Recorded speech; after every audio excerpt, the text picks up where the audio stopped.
Okay, we will start. Good morning, brethren. Happy Sabbath once again to all of us. And welcome to our worship service for today. And welcome also sa mga nakasubaybay sa live streaming natin sa YouTube at sa Facebook. So narito na naman tayo upang ipagdiwang ang itinakda ng Diyos sa ang kanyang Sabbath. To worship Him, give thanks, offer our praises to God of Israel, maker of heaven and earth. So if we are ready, please stand up. We will sing our first hymn, O Worship the King, number 19 from our blue hymnal.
As we request Mr. John Esquivel for the opening prayer.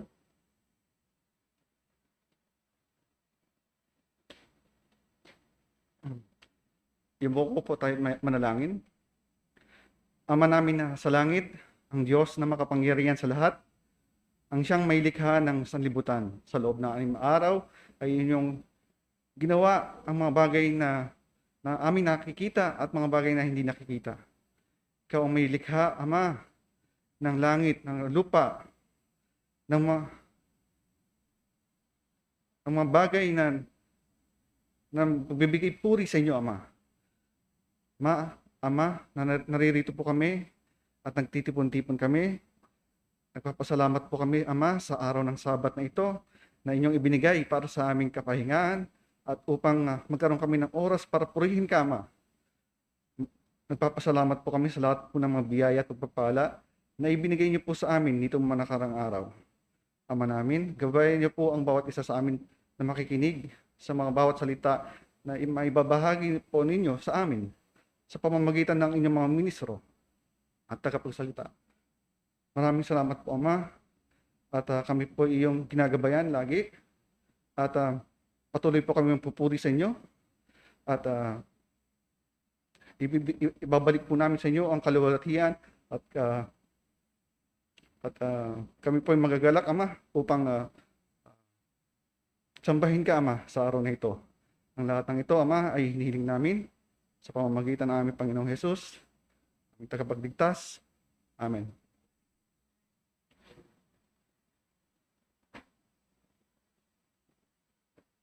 And now for our first message, let us welcome Mr. Dennis Tan.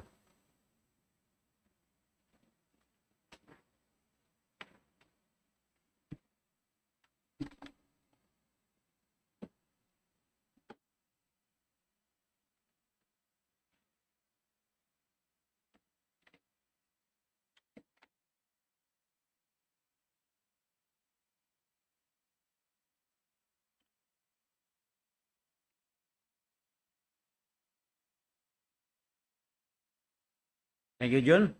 And brethren, good morning and happy Sabbath. Glad to see some faces here.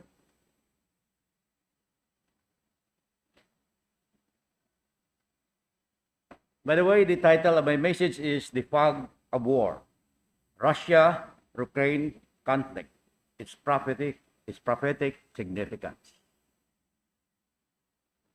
As we all know, on the 24th of February, 2022, Russia began the military invasion of Ukraine in a major escalation of the Russo-Ukrainian conflict that had begun in 2014 when Russia annexed Crimea. Internationally, it's considered a war of aggression. It is considered the largest military assault on a European state since World War II. The invasion has caused the largest refugee crisis in Europe since the war began, with over 3.5 million Ukrainians fleeing the country. It is my purpose today to share with you some insights and geopolitical analysis of the current happenings in the world stage culled from various sources, and also trace the origins of Russia and Ukraine in the Bible and put recent events in the context of the prophetic significance of the Russia-Ukraine war.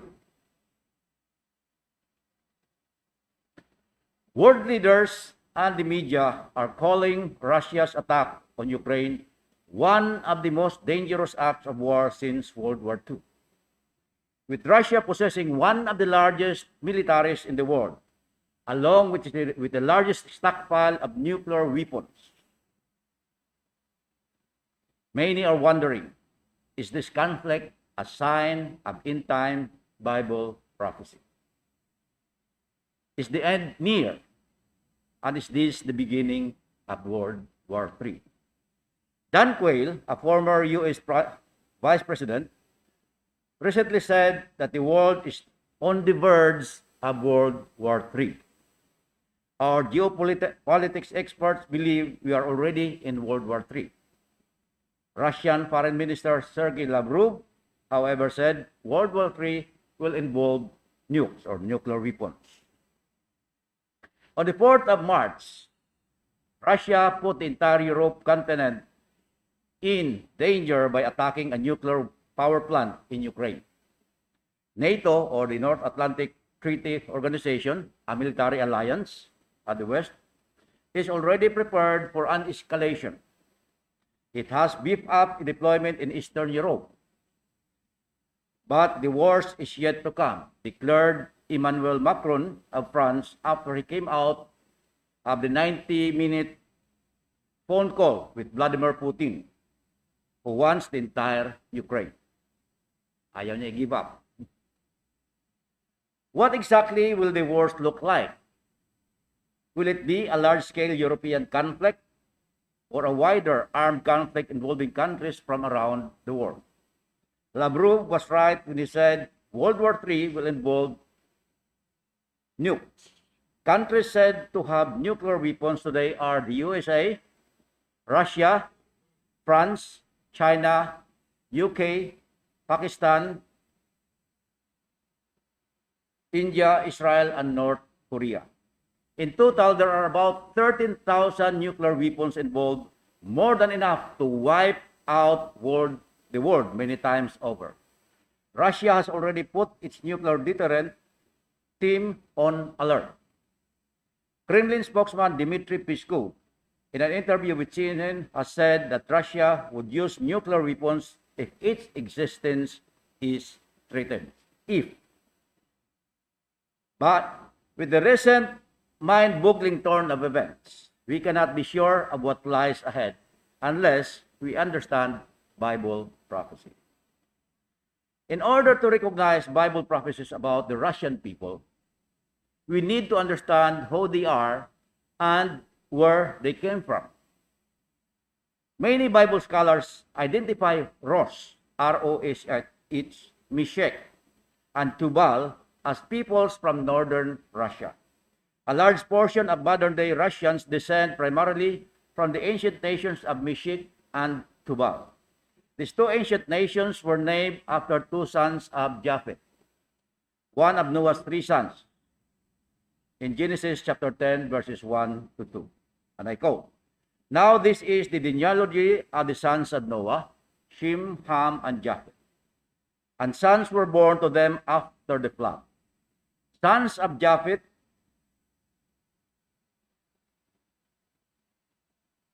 the sons of Japheth were Gomer, Magog, Madai, Javan, Tubal, Meshach, and Tyras." Some scholars point out that the name of Russia's capital, Moscow, is derived from the Hebrew name Meshach. There is also evidence that some Ukrainians descend from another one of Japheth's sons, Madai, who was the father of the Medes. Remember the Medo-Persian Empire. In Genesis 10, verse 2, it is likely that many modern Russians and Ukrainians share a common ancestry. In the end time, there will be three key players in the world stage, mentioned in Daniel 11, verses 40 to 42 and 44, namely, the king of the south, a powerful group of nations south of Jerusalem, in the Africa and Middle East region, possibly, I cannot be emphatic about it, an Islamic caliphate. The king of the north, another powerful group of nations in Europe, which we used to call as the beast power with 10 kings. And finally, the third, the kings of the east, meaning another superpower composed of countries to the east and north of Jerusalem and the Euphrates River. Iran, China, India, and Russia seem to fit this description. Daniel 11, verses 40 to 41, New King James, explains that at the time of the end, the king of the south, this possibly the Islamic Caliphate, shall attack him, and the king of the north, the beast power, shall come against him like a whirlwind. Sounds like a blitzkrieg to me. And shall enter the countries, overwhelm them, and pass through. He shall also enter the glorious land, and many countries will be overthrown. In verse 14 we read, "But news from the east and the north shall trouble him. Therefore he shall go out with great fury to destroy and annihilate many." So remember, take note that the beast power is already very powerful, and yet the news from the east and the north, these eastern hordes frighten the beast. So it must be also another powerful force to reckon with. During these final battles, among some of the strongest empires the world has ever seen, nuclear war will bring humanity to the brink of extinction. And Russia could play a key role, along with the other countries with nuclear weapons. Revelation 9, verses 16 to 19, likely describes the use of nuclear weapons or weapons of mass destruction, killing a third of mankind. With our present world population of about 8 billion people, one-third is approximately 2.7 billion people dead. This could usher in the Great Tribulation described in Matthew 24, verses 21 to 22. And I quote, "For then there will be a great tribulation, such as has not been since the beginning of the world until this time. No, nor ever shall be. And unless those days shall be shortened through the intervention of Jesus Christ, his second coming, no flesh will be saved alive," meaning there will be total annihilation. So Christ has to intervene in the nick of time. But for the elect's sake, these days will be shortened. The war in Ukraine is sending Russia relations in new directions, screams the headline of the Mail Guardian. While the Ukraine crisis may put some strain on the Chinese-Russian relationship, comments Sergei Cherykov, it has also spurred deeper collaboration between them, based on a shared desire to undermine U.S. global order. Their constructive partnership will not only endure the blowback from the Ukrainian invasion, but is likely to expand. The additional sanctions placed on Russia are likely to spark greater investment by China and Russia in developing their own alternative to US-dominated financial institutions, like the Society for Worldwide Interbank Financial Telecommunications, or SWIFT.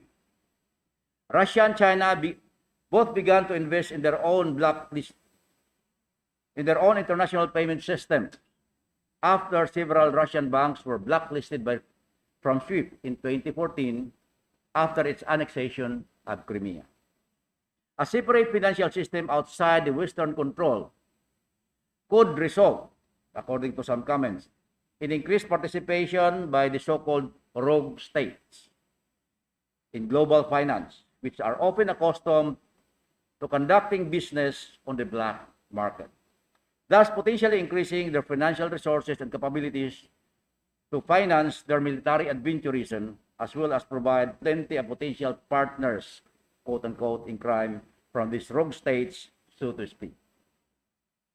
According to Globetrotter of the Independent Media Institute, despite real and potential consequences, the Russian invasion of Ukraine has already instigated greater cooperation between China and Russia, a trend that will only continue.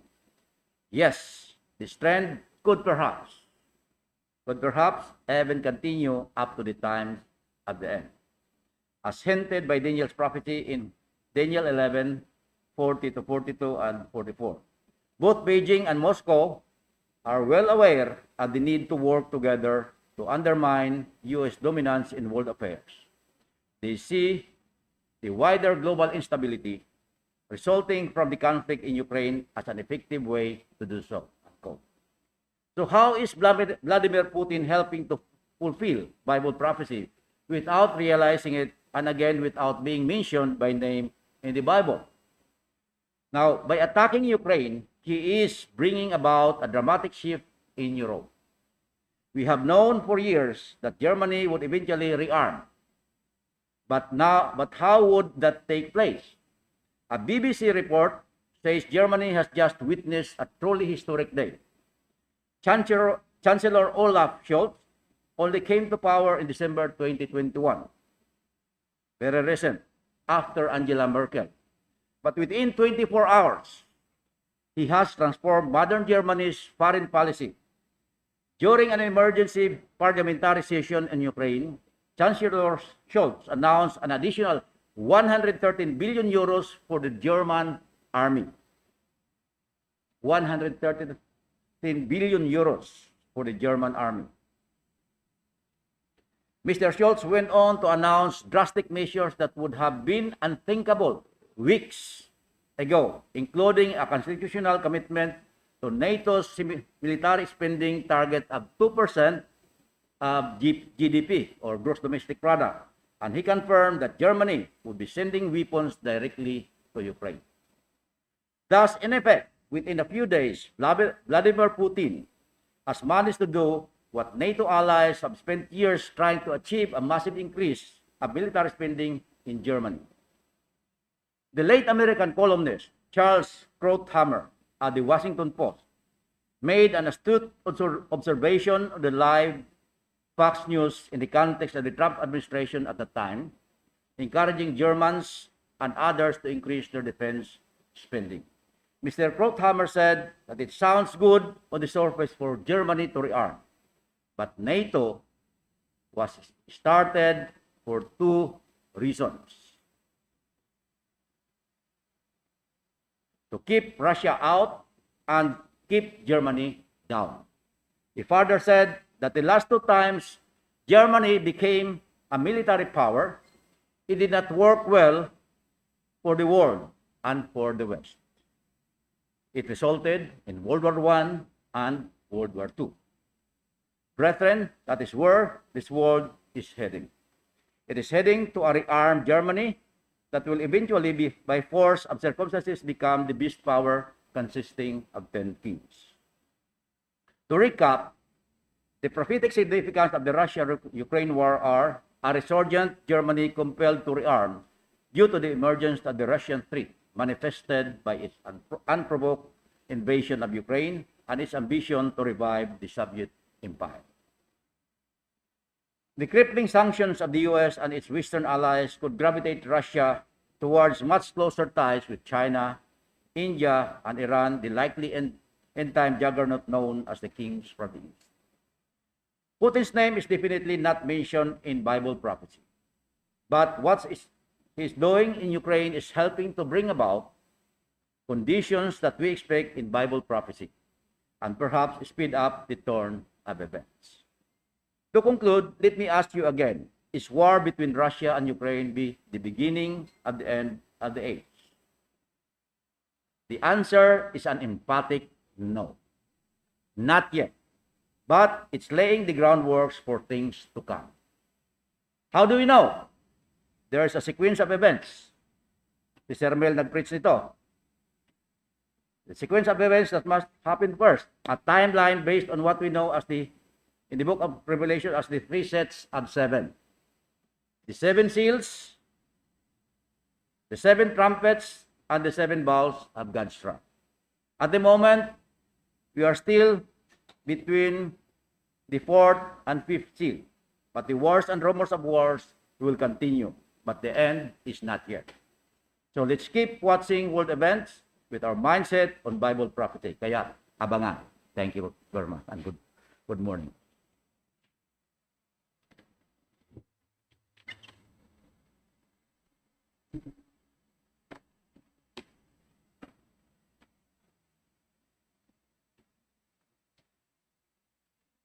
Thank you, Sir Dennis Tan, for the first message.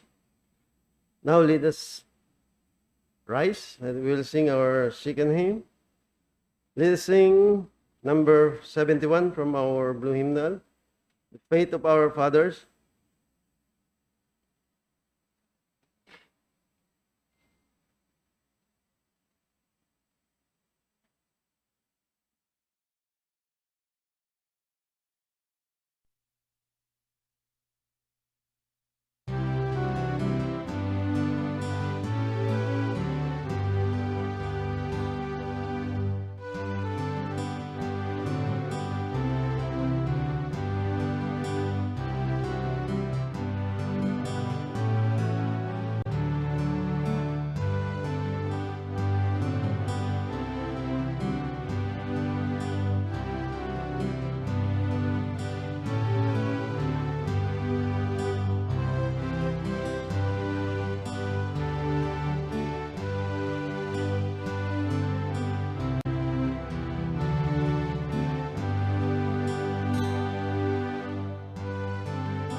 Please be seated.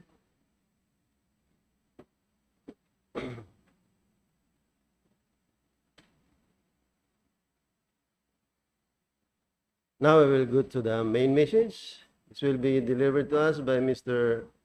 William Ko. And then after the main message, the closing prayer will be given to us by Mr. Mel Arsenes.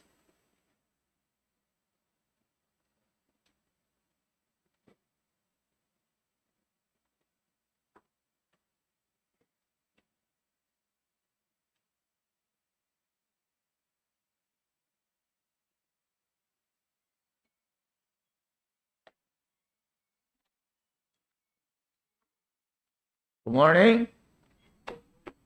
Happy Sabbath to everyone.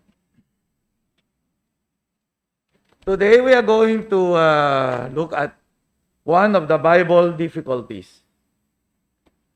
Two people King David knew personally.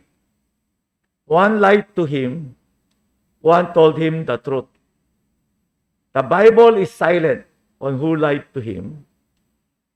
This morning we are going to investigate who is the liar. Are you with me? Okay, let's start. 2 Samuel chapter 9, verse 1.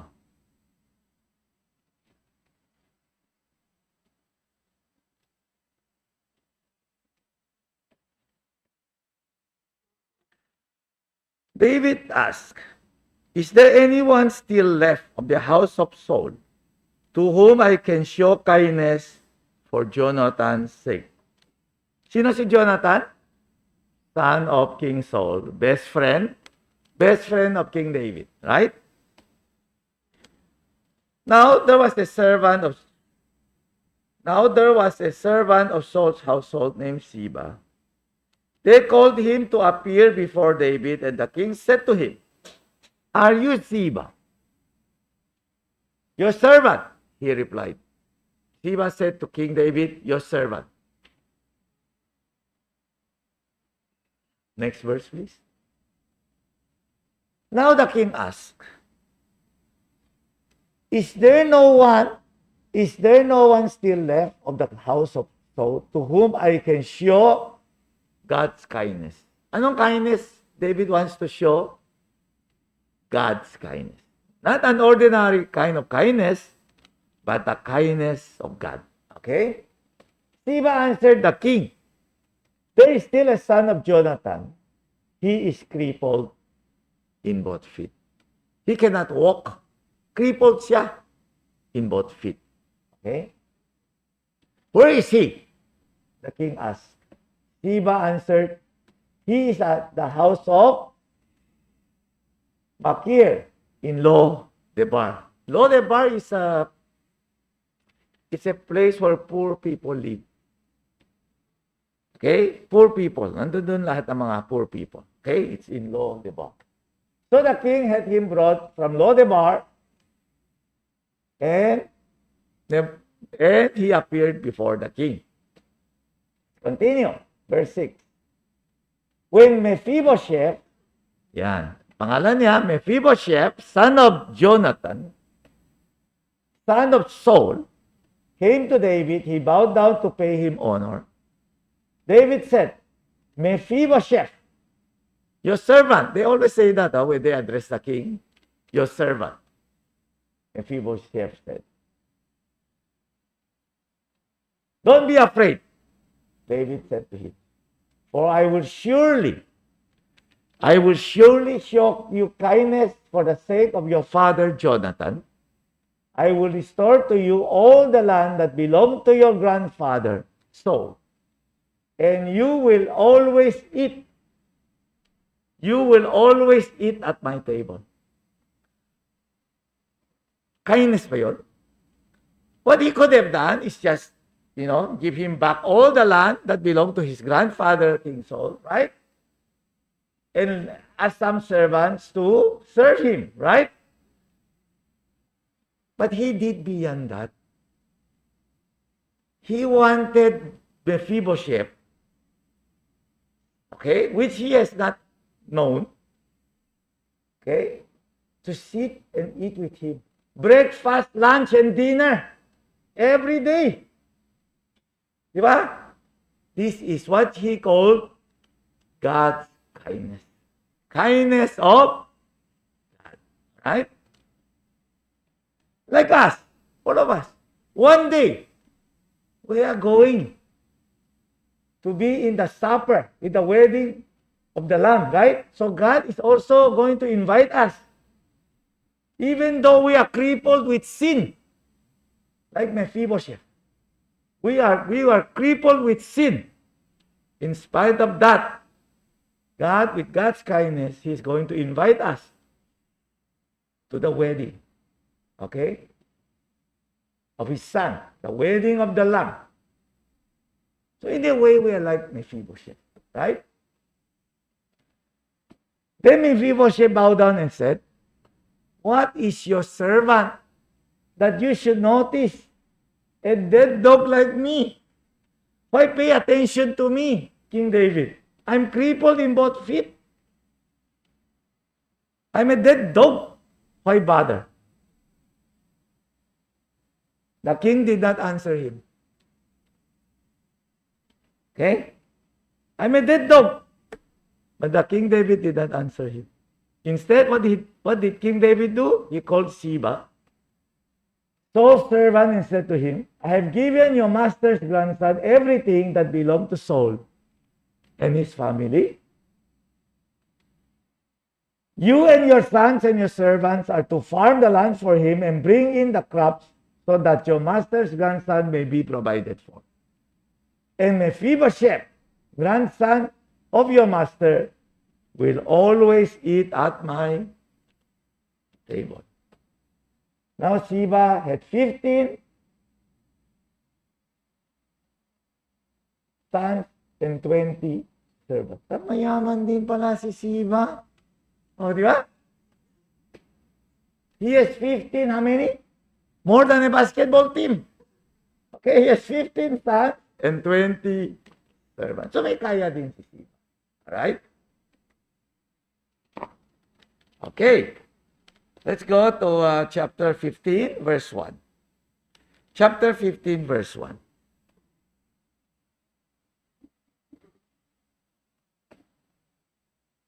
Second Samuel. In the course of time, Absalom provided himself a chariot and horses with 50 men to run ahead of him. Sino si Absalom? Son of King David. Guwapo ba? Very handsome, ha? Super handsome daw ito. Okay? Alright, let's continue. He would get up early and stand by the side of the road leading to the city gate. So yun yung ginagawa niya. So ano ginagawa ni Absalom, son of King David? He would get up early in the morning, maybe 5 or 6 o'clock in the morning, stand by the side of the road leading to the city gate. Whenever anyone came with a complaint to be placed before the king for a decision, at that time, yung decision parang judge. Okay? Yung king parang judge. Okay? They will present their cases to the king. Alright? So whenever anyone came with a complaint to be placed before the king for a decision, Absalom would call out to him, "What town are you from?" He would answer, "Your servant is from one of the tribes of Israel." Continue the story. Absalom would say to him, "Look, your claims are valid and proper." He would look at the claim and said, "Okay itong claim mo. Maganda. Ha? But there is no representative of the king to hear you." Politician pala yan. Politics yan. Okay? Alright. Then Absalom would add, "If only I were appointed judge in the land." Kung ako lang sana. Okay? What is he trying to do? He's going to covet now. He's going to covet. Right? Because who is supposed to make the decision, to make the judgment? Di ba yung King David? Yun, kino-covet na niya. Kita mo?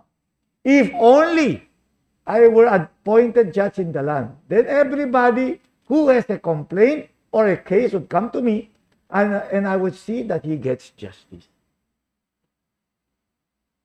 So yung politics doon pa, meron na pala. Matagal na yan. Ha? Okay. Also, whenever anyone approached him to bow down before him, Absalom would reach out his hand, take a hold of him, and kiss him. Dito pala ginaya. Okay, mga politician around the world, ha? Around the world, ito pala. Shake his hand. Okay? Fist bumps. Okay? And kiss him. Pero ngayon, bawal makiss. Pero at that time, pwede. Okay? Absalom behaved in this way toward all the Israelites who came to the king asking for justice. And also, he stole the hearts. He stole. Okay? Nakovet siya, nag-steal pa siya. Anong ninakaw niya? Puso ng tao. He stole the hearts of men of Israel. So, stealer siya, nakovet. Alright? Okay, let's continue with the story. 4 na taon ang ginawa niya. 4 years. At the end of 4 years, Absalom said to the king, he went to see his father, King David. Let me go to Hebron and fulfill a vow I made to the Lord. Sabi niya doon sa father niya. Allow me to go to Hebron, father. Okay? While your servant was living at Geshur, I made this vow. If the Lord takes me back to Jerusalem, I will worship the Lord in Hebron. So he made a vow, okay, to God. The king said to him, go in peace. So he went to Hebron. So si Absalom, the son of King David, went to Hebron. Alright. Then Absalom sent secret messages throughout the tribes of Israel to say, as soon as you hear the sound of trumpets, then say, what do you say? Absalom is king in Hebron. He wants to proclaim himself as what? As a king. Where? In Hebron. 200 men from Jerusalem had accompanied Absalom. They had invited as guests, and they went innocently. Absalom did not tell them why. So in-invite niya, of course, they went there, son of the king. Then went there innocently, knowing nothing about the matter. So hindi nila alam what's going on. So while Absalom was offering sacrifices, he also sent for Ahithophel, David's counselor. Sino ito? Ahithophel. Para siyang Secretary of State. Okay? Counselor siya. Okay? Advisor to the king. To come to Hilo, to his hometown. And so the conspiracy, see the word here is conspiracy. So the conspiracy gained strength. And Absalom's following kept on increasing. Let's continue. A messenger came and told David, the hearts of men of Israel are with Absalom. Nag-report na. The hearts of men. Di ba? He stole the hearts of men of Israel. So, nabalitaan na ng mga messengers and told King David, the hearts of men of Israel are now with your son, Absalom. Then David said to his officials, who were with him in Jerusalem. Ano sinabi ni King David? Come. We must flee. Where? We must run away from Jerusalem. Come, we must flee. And none of us will escape from Absalom. Okay? The Russians are coming. Okay? Ang Ukraine mo, di ba? The Russians are coming. Alright? Absalom is coming. We must flee. None of us will escape from Absalom. We must leave immediately, or he will move quickly to overtake us and do what? Bring ruin upon us and put the city, the entire Jerusalem, to the sword. They are going to destroy Mariupol, Kiev, the capital of Ukraine.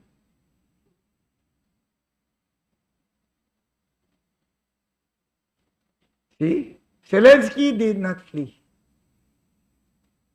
Did not flee the capital. I'll tell you a story. I was watching Napoleon invade Russia. Last night, 1 hour of documentary. Okay, I'll share this with you. Napoleon mastered 20 countries. Parang NATO siya. Napoleon encouraged 20 countries to join him to invade Russia with the soldiers of 600,000 people. 600,000 people against 200,000 Russian. Okay? So, Napoleon wanted to invade Russia. In 1812, June. So, Russian, King Alexander I has to make a decision. Do we fight him at the border or not? We have 200,000 armies. They have 600,000. Di ba sabi sa Bible? Before you go to war, you count first. You count first. Di ba? So, na-count siya. 600,000 sila. Tayo, 200,000 lang. So, what did they do? Retreat. Retreat. Retreat. So, when Napoleon arrived at the shore of Russia, they passed through Ukraine. Always through Ukraine. Ha? If you want to go to Russia, you pass through Ukraine. Kaya Ukraine is important for Putin, for the Russian people. Yun ang entrance to Russia. And Ukraine is plain. Wala siyang mountain. And the soil of Ukraine is very fertile. Super fertile talaga yung soil down in Ukraine. Kaya mga wheat, mga barley, talaga they grow. Okay? You can really harvest plentiful of grain at Ukraine. But because of the war, of this war, the next one will be famine. A global famine now will follow. You cut off 25% of the grain production. You combine Russia and Ukraine, 25% of the exports of wheat and barley came from Ukraine and Russia, both at war. 25%, one-fourth of the supply nawala. See? So the prices now will go up. Okay? Andre. So, sabi ni King David, let's run away. Otherwise, they will destroy the city of Jerusalem. Umalis na tayo. Where did they fight? In the forest. Sa forest sila naglaban. Nasira yung mga trees tsaka leaves. Not the city of Jerusalem. So, anong ginawa niya? Let's go back to Russia. Huh? So, the Russian emperor, si Alexander I, retreated to St. Petersburg from Moscow. Hindi siya nag-stay sa Moscow. So, when Napoleon entered Moscow, he was disappointed. He was so down. Napoleon, the emperor, walang tao. Did not find anyone. Not even a single soldier of Russian. What? Where was he? He was in St. Petersburg. Ang layo na naman. And the Russian winter is approaching. Everybody is afraid of the Russian winter. You know why? The temperature can go down to 30 degrees centigrade. 30 degrees centigrade. Ganong kalamig. And Napoleon and his troops were trapped inside Moscow during the Russian winter. Can you imagine? For every 12 people who went in to Russia from this group of 20 nations, 2 died in war. 1 captured as prisoner of war. 7 died because of the cold weather and diseases. Only 2 returned alive out of 12. So more people died because of the weather and the sickness and the lack of food, the hunger, rather than being killed in the war. That's also happened to Hitler. Hitler also sent an army to Russia. They also died during Russian winter. So Russia is not an easy opponent, huh? But right now we have airplanes, ano? Okay, we have airplanes now. But you still have to send ground troops if you want to go in. So that's what he did. He left everything there. So Moscow was not destroyed. Okay? Patay na punta ron. Anyway, that's why Ukraine will be wrecked. Because the battleground is in the capital of Ukraine. Yun ang battleground, kita mo. All the Russian soldiers are now surrounding the capital. Nandun si Zelensky. If kung wala si Zelensky doon, they won't even bother with with the capital of Ukraine. They would always look for Zelensky. Where is Zelensky? Di ba? So Zelensky, kung umalis, pumunta sa isang rural area, doon lahat ng Russian pupunta. Hindi doon sa capital. Like King David, di ba? King David left Jerusalem. Let's go back to that verse. Maganda yung ginawa ni King David. Now, we must flee, or none of us will escape from Absalom. We must leave immediately, or he will move quickly to overtake us and bring ruin upon us and put the city, the entire Jerusalem, to the sword. So he left with his people. So, sinong iniwan niya? Let's go, 15. The king's officials answered him, your servants are ready to do whatever our Lord, the king, chooses. Okay, let's go. Sabi nila.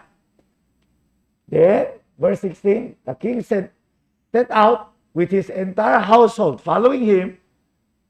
Iniwan niya mga babae. 10 concubines to take care of the palace.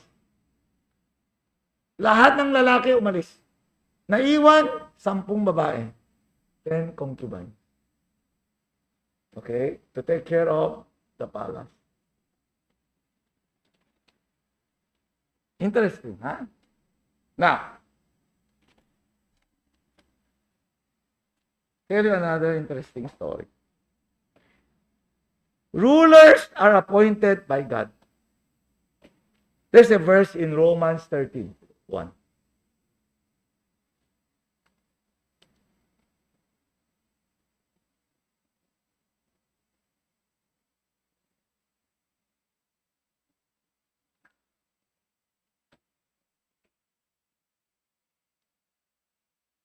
Everyone.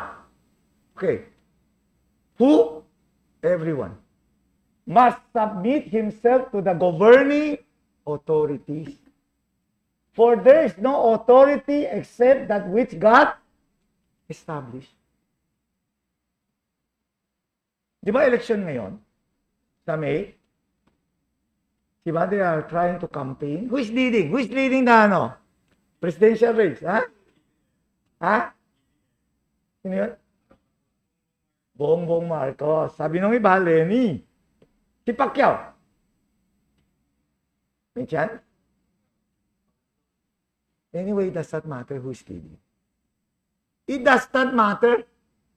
Ito, there is no authority except which God has established. The authorities that exist have been established by God. God will be the one to choose. Siyang pipili. I'll tell you a true story. True story ito, ha? Year 2016. Okay? Donald Trump. Donald Trump is an outsider.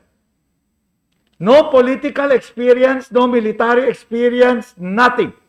Has never been a politician. He's a real estate developer. Di ba? A real estate. You know him, di ba? Real estate developer. A real estate developer with a pretty wife. Okay? That's Donald Trump. When Donald Trump announced that he's going to run for presidency, okay?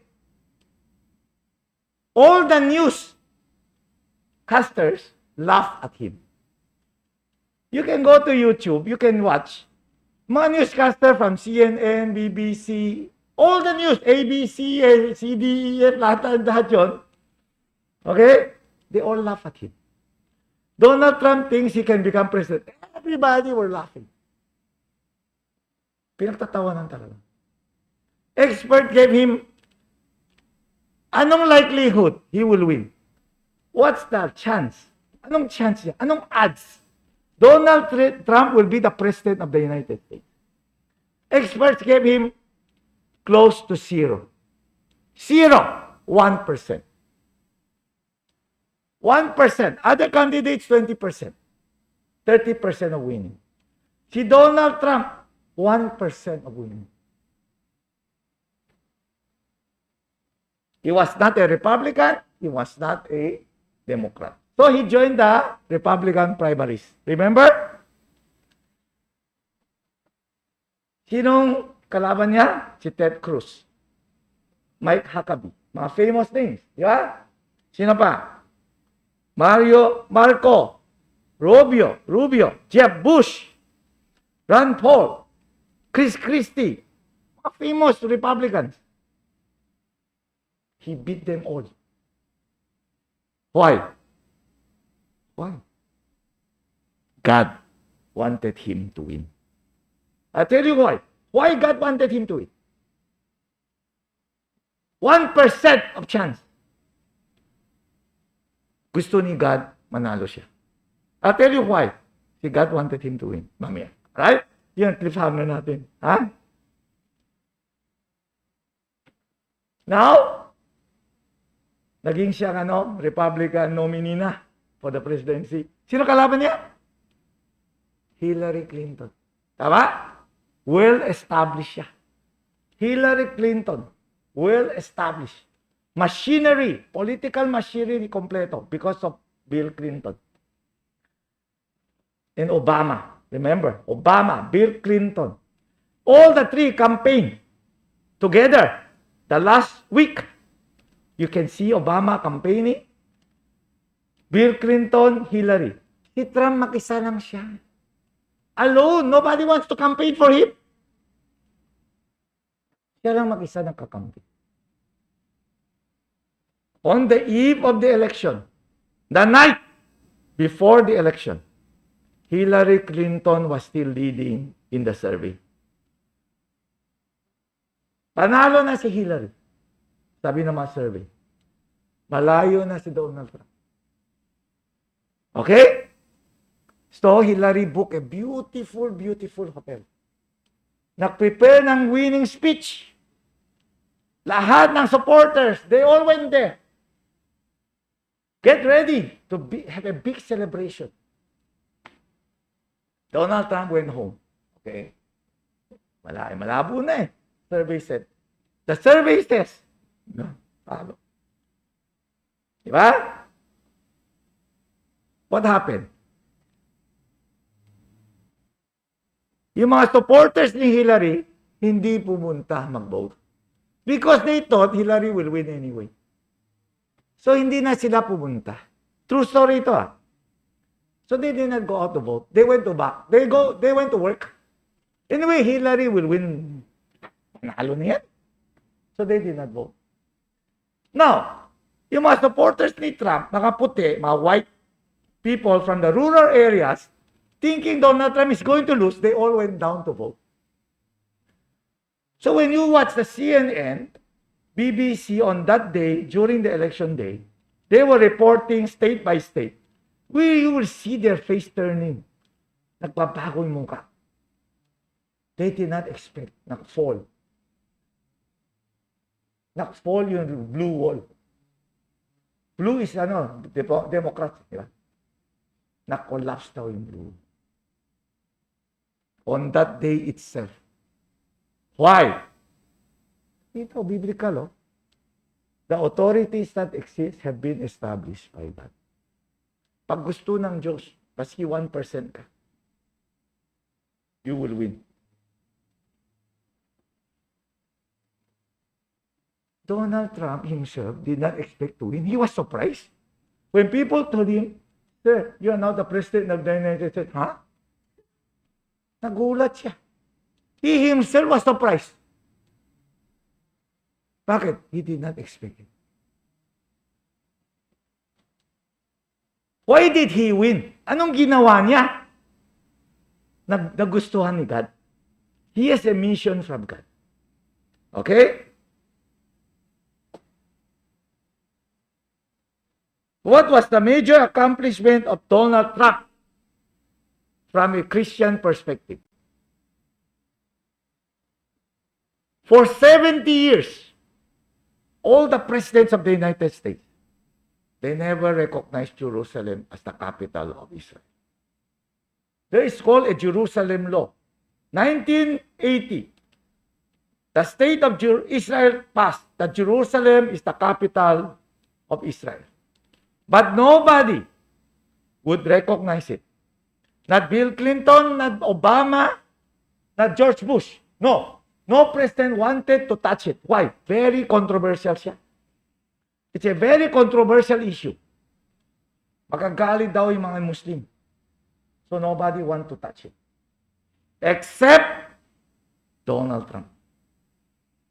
Why? Gusto ni God. Jerusalem has to be recognized by the world as the capital of Jerusalem. Not Tel Aviv. No. Not Tel Aviv. Jerusalem is always the city of God. Remember, God always said, "My servant David, my Jerusalem." God always said that in the Bible. That's the significance of Donald Trump winning the presidency. The only president that declared Jerusalem as the capital of Israel. And he approved that the U.S. Embassy be moved from Tel Aviv to Jerusalem. Okay? The embassy was officially opened in Jerusalem on May 14, 2018.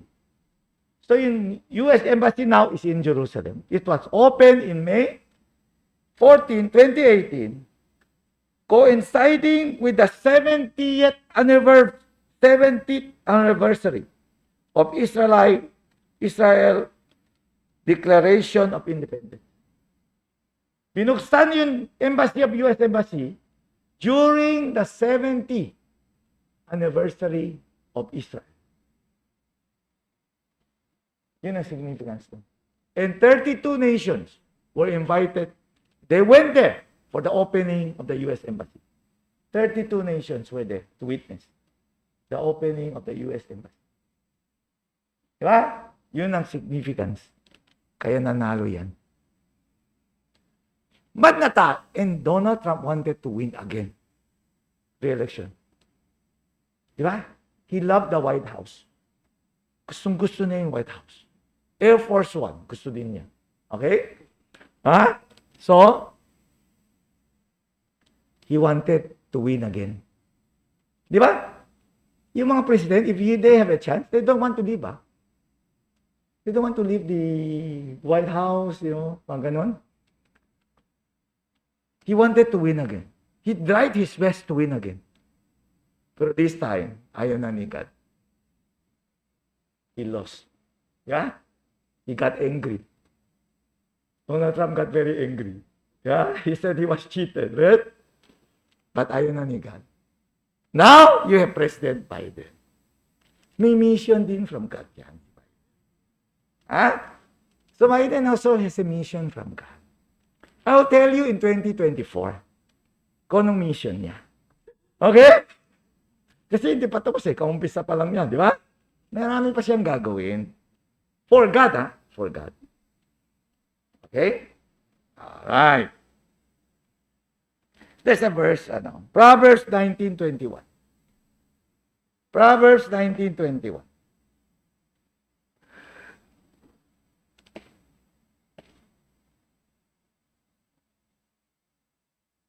Many are the plans in man's heart. A man can plan all he wants, but it is God's purpose that prevails. The will of God will stand. You can plan all you want. You want to become president? Okay. You can spend billions of money. But ayaw ng Diyos, wala kang magawa. A man can plan all he wants. Anong gusto mo? Lahat. Sige, gawin mo. But the will of God will stand. The Bible verse. Okay? One more. Isaiah 14:24. Isaiah 14:24.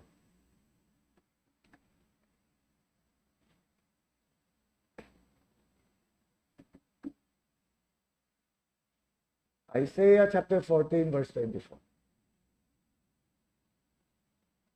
The Lord Almighty has sworn, surely, as I have planned, so it will be. As I have planned it, so it will be. As I have purpose, so it will stand. You cannot change it. So itong election na ito, Diyos ang pipili. The next president of the Philippines. Siyang pipili. Whether Biden will win again sa re-election, wala sa kamay niya. God will choose again. Okay? Alright? Does it mean you don't have to go out and vote? No, you go out and vote. Do your duty. But at the end of the day, don't get too emotional pag natalo yung candidate mo. Okay? Some people get hysterical if they lose. If the candidate will lose, they get... God chose already. Hindi ikaw. Wala kang say dyan. All leaders of the world. Okay, Nico. Okay, don't get emotional. Don't go to mga rallies, and get yourself exposed. Okay, to the virus. Stay at home. Relax. Read that verse. All leaders are appointed by God. Pinapaprove yan. Pinapaprove kay God yan. God Almighty, what do you think? Ito ang natitik. May plano ako dyan. Donald Trump will declare Jerusalem as the capital of Israel. Let him win. But no, people laugh at him. Never mind, they can continue to laugh. Okay? Ba't tayo napunta? Let's go back to our story. So, David ran away from Jerusalem, remember? Okay, 16 verse 1. Chapter 16 verse 1.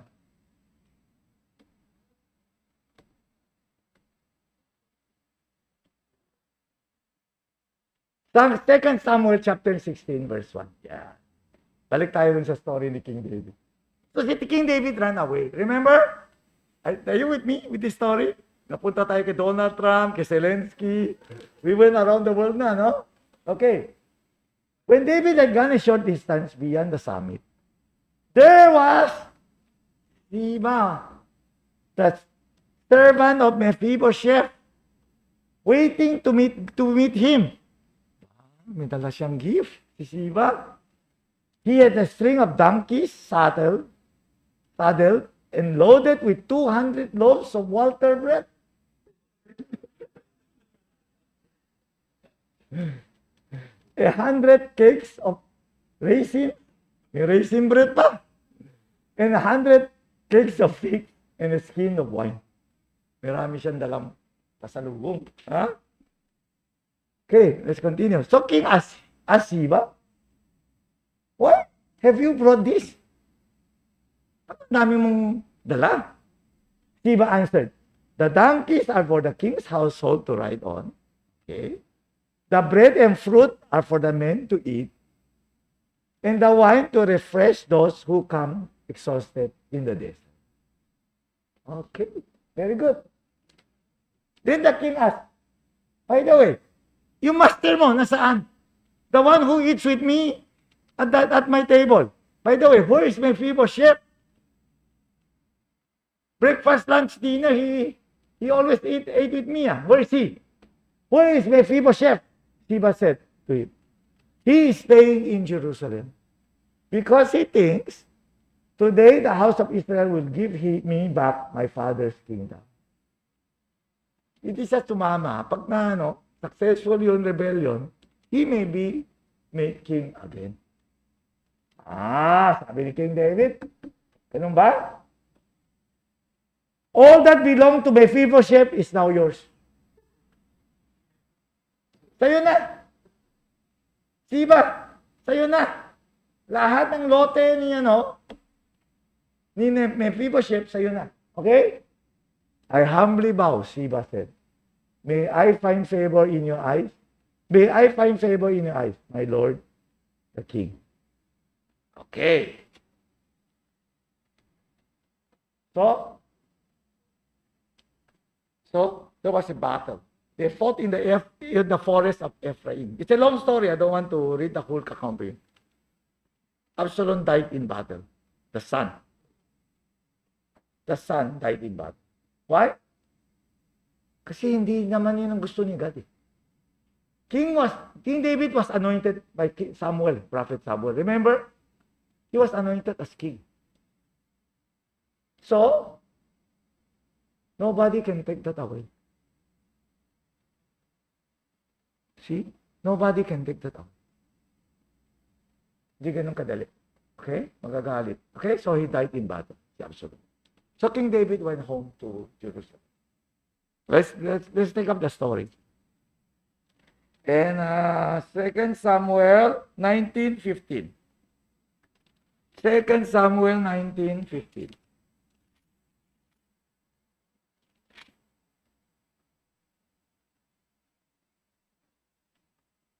Now the men of Judah had come to Gilgal to go out and beat the king and bring him across Jordan.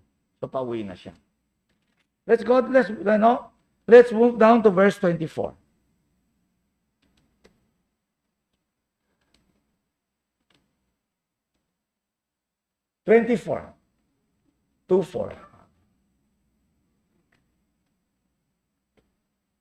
Mephibosheth, Saul's grandson, also went down to meet the king. Okay? He had not taken care of his feet or trimmed his mustache. So he was looking mustache. Okay? And nor wash his clothes. He did not even take a bath. Okay?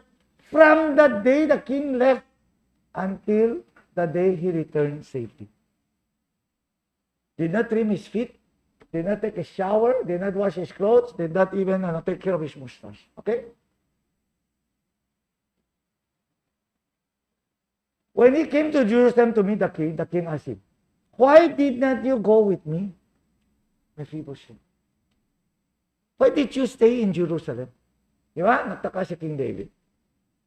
He said, my lord the king, since I, your servant, am lame, I am crippled at both feet, I have my donkey saddled and will ride on it, so I can go with the king. But Ziba, my servant, betrayed me. Sabi niya. Okay? He slandered your servant to my lord the king. My lord the king is like an angel of God. You are like an angel of God to me. So do whatever pleases you. All my grandfather's descendants deserve nothing but death from my lord the king. But you gave your servant a place among those who sat at your table. You allow me to eat with you every day. So what right do I have to make any more appeals to the king? The king said to him, why say more? Nagalit si King David. Stop talking. Okay? I ordered you and Ziba to divide the field. O sige, pakatiyan na lang ninyong dalawa. Kanina, binigay niya lahat kay Ziba, right? Ngayon, sabi niya, o sige, pakatiyan ninyo. Then Mephibosheth said, okay, let's stop there. Cliffhanger.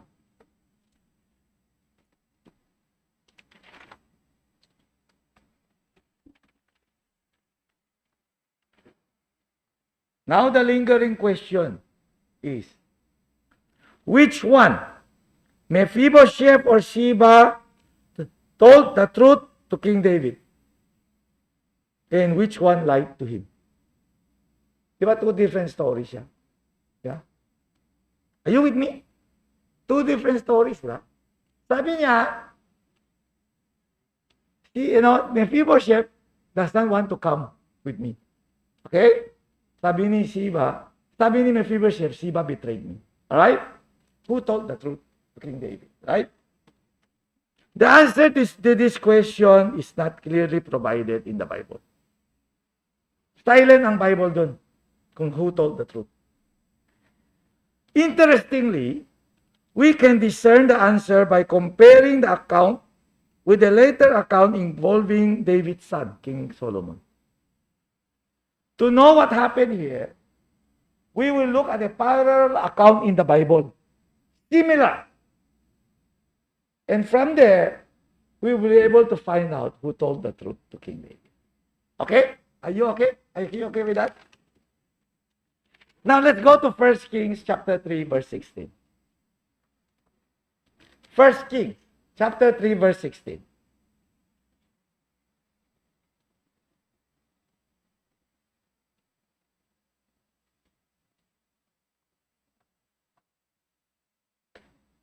Now, two prostitutes. Okay? This is familiar, right? Let's look at this carefully. In the context of Ziba and Mephibosheth. Now, two prostitutes came to the king and stood before him. Sino itong king? Solomon. Let's move on. One of them said, my lord, the king, this woman and I live in the same house. They are both prostitutes. Okay? They live in the same house.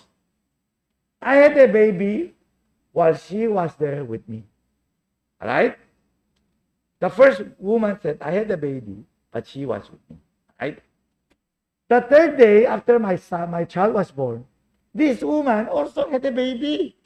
After 3 days, may baby din siya. We were alone in the house. There was no one there except the two of us. Kaming dalawa lang nandun. Okay? During the night, this woman's son died because she laid on him. Delikado pala kung may newborn. Kung may newborn, pwede mo siya maano? Ano? Oo. Taganan. Oh. See? That's why dangerous pala kung may newborn baby. Pero namatay. Alright? So I got up in the middle of the night and took, at 19 ulit, 19. Okay. Because, so that this woman's son died because she laid on him. Okay, she lay on him. So, she got up in the middle of the night. The other woman took my son from my side while I was asleep. She put her by her breast and put her dead son by my breast. Exchange. Exchange tayo. You know, the other woman. Okay? So the next morning, I got up to nurse my son. And he was dead. Yung mga mother, do you know kung sino anak mo? More or less, even though a day old, 2 days old, alam ano? Alam ano? Kasi mga fathers, all babies look alike, di ba? But the woman, they know, right? But the mother, especially the mother, they know. So the next morning, I got up to nurse my son, and he was dead. Nakulat siya. So when I look at him, closely in the morning light, nilabas niya, I saw that it was not the son I had born. Hindi siya anak ko. The other woman said, no, the living one is my son. The dead one is yours. But the first one insisted, no, the dead one is yours. The living one is mine. And so they argued before the king. Away-away sila doon sa harap ng king. Okay. So, the king said, this one says, my son is alive, and your son is dead. While the other one says, no, your son is dead and alive. Pakatiyan na lang kaya na. Okay? Para matapos na yung away. Ha? Okay. Bring me a sword, King Solomon said. So they brought a sword to the king. Okay. Then he gave an order. Cut the living child into two. Okay? And give one half to the other. O, di tapos lang away. Hiwain natin sa gitna. Pwede dito, pwede ganyan. Okay? Half-half. Half-half kayo. Okay? Okay? Okay ba, mga mothers? Half-half? Ha? Okay. Now the woman whose son was alive was filled with compassion for her son and said to the king, please, my lord, give her the living baby. Don't kill him. One of them said, please don't kill the baby. Give her the living baby. Don't kill him. But the other one said, neither I or you shall have him. Cut him in two. Sabi ng isa, cut him in two. Okay lang yan. Okay? Then the king gave this ruling. Give the living baby to the first woman, the one who complained, to the first woman. Do not kill him. He is her mother. Okay. Diba? So alam ni King Solomon, who is the real mother? Right. Let's go back to Mephibosheth and Ziba. Right?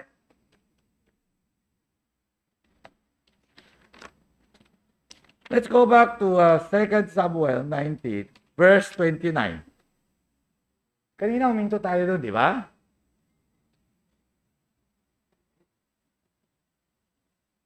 The king said to Mephibosheth, why say more? I ordered you and Ziba to divide the field. Ganun din, di ba? Cut it into two. Sino mo ang sagot ni Mephibosheth? What did Mephibosheth say to King David? Mephibosheth said to the king, let him take everything. He can have it all. Now that my lord the king has arrived home safe. So who told the truth to King David?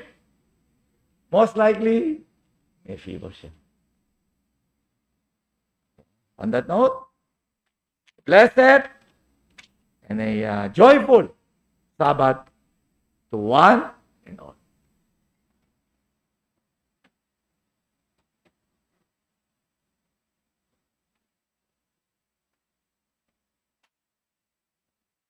Before the closing prayer, just have some few announcements first. In few days, April na po. So, ika-apat na buwan ng taon at start na siya ng second quarter. And next Sabbath is already April 2. Okay, so ano pong ibig sabihin yan? This will be the last day that we will be holding the Sabbath service here in Gazebo Royal. Balik na po tayo sa EDSA Shangri-La. Okay? na-miss na tayo ng Shangri-La at na-miss na rin natin yung Shangri-La. So starting April, lahat na po ng Sabbath meetings ng Manila Local Church ay sa Shangri-La po muna gagawin. Except yung Passover night, baka po gawin sa Picsan for the Manila Local Church.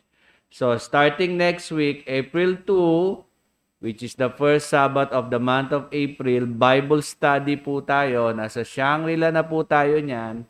And after 2 years, open na po uli yung Bible study natin to the public. Actually, kasi naka-ads tayo, no? Sa Facebook. So, it's open to the public. And we will be strictly following the health protocols still because we don't know. Hopefully, by April 1, baka magbago na po yung alert level. But for now, until March 31, naka-alert level 1 pa ho tayo. So, by April, kung magbabago, baka mas luluwag po yung protocols. So, we follow the protocols of the local government and also the protocols of the hotel. Okay? So, yun po ang sinusunod natin. Let's just wait for further announcements. Baka po magbago na yung alert level natin. Pero next week, sa Shangri-La na po tayo makikita. And our topic of our Bible study next week is entitled 5 Important Things that we need to know about the day that Jesus Christ died. Okay? So 5 important things. Kasi bakit? Papasok na ulit tayo sa Passover season. So, ang bilis ng panahon, ano? So, Passover season na, kaya ang topic natin is about Jesus Christ. Okay? So, yung 5 important things that we need to know, ito yung number 1. Did you know that for 3 times that the Eternal Father denied Jesus' request? Diba? So, He prayed 3 times na sana wag nang pagdaanan ni Jesus Christ yung sufferings and then yung sacrifice. But God the Father denied it. Why God the Father denied the request? At 3 beses pa nag-request si Jesus Christ. Okay? The second important thing that we will answer, did you know that Jesus Christ died on the Passover day itself? Okay? And the third question is, did you know that Jesus died at 3 p.m.? At the exact time that the Passover lambs were slaughtered. Okay? And the fourth question is, did you know that the curtain in the Holy of Holies in the temple is split into 2? Okay? During the time that when Jesus Christ died. And the last question that we will answer next week in the Bible study, the fifth is, did you know that Jesus Christ died on a Wednesday and not on a Friday? Okay, so very interesting topic. 5 questions that we will be discussing. 5 important things about the day that Jesus Christ died. So we encourage you to invite other people, your friends, your relatives, okay? And of course, your office mates, okay? And other people that you can invite for this important topic. Okay? So may I request everyone to please rise for the closing prayer. Let's all pray and bow our heads.